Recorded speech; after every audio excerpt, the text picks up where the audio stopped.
అసెంబ్లీలో రాష్ట్ర ప్రభుత్వం ప్రవేశపెట్టిన బడ్జెట్ వాస్తవాలకు దగ్గరగా ఉందన్నారు ఎమ్మెల్సీ కోదండరాం. గతంలో వచ్చిన తారతమ్యాలను దృష్టిలో ఉంచుకుని బడ్జెట్ రూపొందించడం ఎంతో కీలక పరిణామమన్నారు. గత ప్రభుత్వ హయాంలో అప్పుల మీద ఆధారపడి బడ్జెట్ రూపొందించారని తెలిపారు. ఈసారి అలా కాకుండా రాష్ట్ర ఆర్థిక పరిస్థితులకు అనుగుణంగా బడ్జెట్ ఉందన్నారు ఎమ్మెల్సీ కోదండరాం. ఈ అప్పులనేవి దాదాపు 42% దాకా చేరుకున్నాయి. 14-15లో 15% ఉంటే 15-16లో 18%.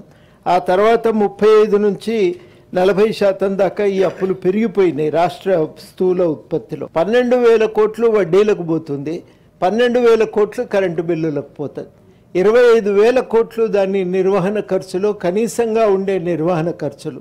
ఇవి రాష్ట్రం పనిచేయకుండా రాష్ట్రం యొక్క కార్యక్రమాల అమలుకు ఇవన్నీ కూడా ఆటంకాలుగా పరిణమిస్తున్నటువంటి సందర్భం ఇది. విద్యారంగానికి అన్ని రాష్ట్రాలు 14.7% కేటాయిస్తే తెలంగాణకు వచ్చేసరికి అది 4-5% మాత్రమే ఉండేది.